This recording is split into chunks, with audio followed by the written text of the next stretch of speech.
व्यवस्था ठीक हो, ये बहुत अच्छी बात है, सामाजिक चेतना का लक्षण है, लेकिन व्यवस्था ठीक होने के बाद भी यदि मानव की आस्था ठीक नहीं होगी तो व्यवस्था फिर बिगड़ जाएगी। इसलिए आस्था राष्ट्र के प्रति, आस्था चरित्र के प्रति, आस्था भगवान के प्रति, आस्था सिद्धांतों के प्रति, आस्था अपने जीवन के स्वार्थों का बलिदान करके अपने आदर्श की संस्थापना के प्रति यदि आस्था जगी तो उसके बाद व्यक्ति संसार में बहुत कुछ कर सकता है।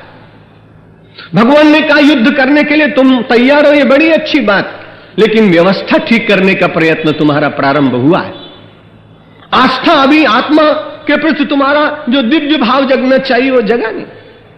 व्यवस्था फिर बड़े बिगड़ेगी, सुख और दुख आएगा। इसलिए मैं तुमसे एक बात कहता हूं, युद्ध करना। तुमने मेरी बात मानी, बड़े अच्छे शिष्य हो मेरे, लेकिन मेरी बात पहले सुनो। और बड़े सजग मन से अर्जुन सुनने लगा। सुख दुखे समे कृत्वा लाभा लाभौ जया जय ततो युद्धाय युज्यस्व नैवं पापमवाप्स्यसि। कैसी अद्भुत बात गीता ने कही।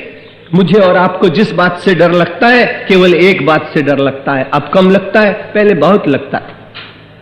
आदमी विचार करता है ये कार्य करोगे तो पाप लगेगा।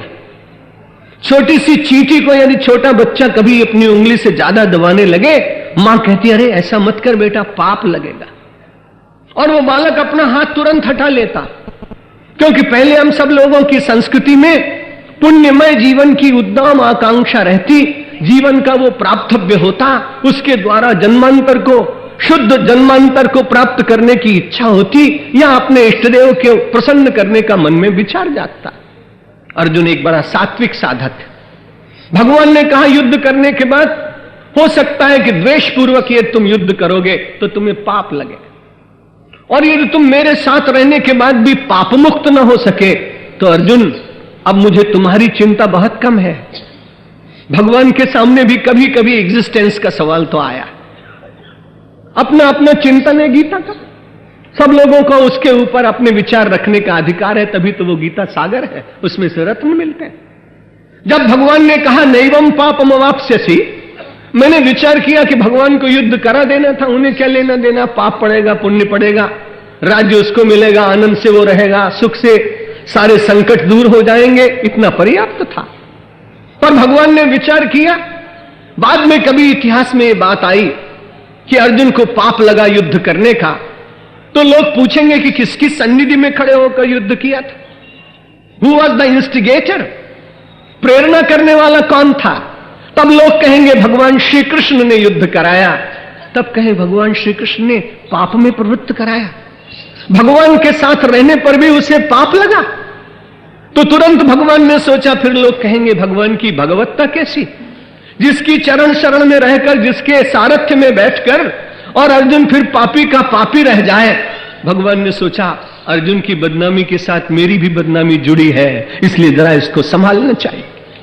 और अर्जुन को संभालते हुए भगवान ने कहा तू युद्ध कर, लेकिन युद्ध करने के बाद तुझे पाप न लगे और तू निष्पाप हो जाए तो निश्चित रूप से लोग भी कहेंगे भगवान के पास चलना चाहिए, उनका दर्शन करना चाहिए, उनका नाम लेना चाहिए, उनका ध्यान करना चाहिए, उनकी गीता वाचनी चाहिए, उनके आदेशों का अनुसरण करना चाहिए। यदि तू निष्पाप हो गया तो सारे अनुयायी बाद में गीता के निष्पाप होने का प्रयत्न करेंगे, इसलिए अभी युद्ध मत कर। अर्जुन के बाण रुक जाते हैं। अर्जुन वहां एकदम सन्नद्ध भगवान के वाक्यों को श्रवण करता है, तो कब करूं युद्ध महाराज, युद्ध तो करना पड़ेगा क्योंकि आपका आदेश है, लेकिन कब करूं। भगवान ने कहा अपनी वृत्ति को देख, अपने अंतर को देख, सुख दुखे समे कृत्वा, सुख और दुख में समान हो जा, लाभा लाभौ, लाभ में अलाभ में, जया जयौ, जय में पराजय में, इन दोनों में देख तेरे भीतर समता आई। युद्ध करने के बाद भी अगर मानो कोई दुख आ जाए तो पीड़ित होकर छटपटाएगा तो नहीं। बहुत देर तक विचार करने के बाद में भगवान की पवित्र सन्निधि में रहने के बाद जो मोह था वो धीरे धीरे दूर हुआ। अभी पूर्व वक्ता विद्वान के द्वारा, स्वामी विवेकानंद जी के द्वारा श्लोक आपने सुना। चला था वहां से जहां पाप का डर लगा हुआ था। यात्रा वहां से प्रारंभ हुई थी जहां मोह से मंडित था।